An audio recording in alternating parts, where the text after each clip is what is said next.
পশুপতিনাথ গুহ্যেশ্বরীর পর আমরা সেদিন চলে গেছিলাম বৌদ্ধ স্তূপ দেখতে। একেবারে কাঠমান্ডুর কেন্দ্রে অবস্থিত এই বৌদ্ধ স্তূপ, যা বৌদ্ধনাথ নামেও পরিচিত। মণ্ডালাকার ডিজাইন এখানে দেখতে পাওয়া যায়।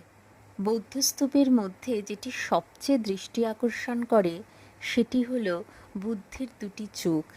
এই চোখ স্তূপের চারদিকেই আঁকা রয়েছে। 1979 সালে এটিকে ইউনেস্কো ওয়ার্ল্ড হেরিটেজ সাইটের মধ্যে অন্তর্ভুক্ত করা হয়ে থাকে। আমি বাইরে থেকেই দেখলাম ও একবার পুরোটা প্রদক্ষিণ করলাম। ভেতরে সিঁড়ি দিয়ে আর ওঠা হয়নি। আপনারা চাইলে অবশ্যই ভেতরে প্রবেশ করতে পারেন এবং সিঁড়ি দিয়ে ওপরটা ঘুরে দেখতে পারেন। আর একটা জিনিস এখানে চোখে পড়ল, সেটা হলো শপিংয়ের।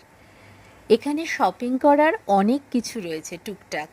চাইলে আপনারা এখানে কিছু জিনিস শপিং করে নিয়ে যেতে পারেন বাড়ির প্রিয়জনদের জন্য।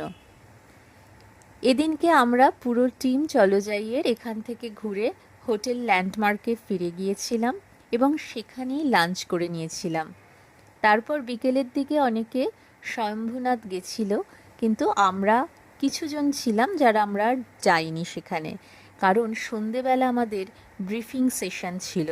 আমার পরবর্তী ভিডিওতে এই সব কিছু থাকবে।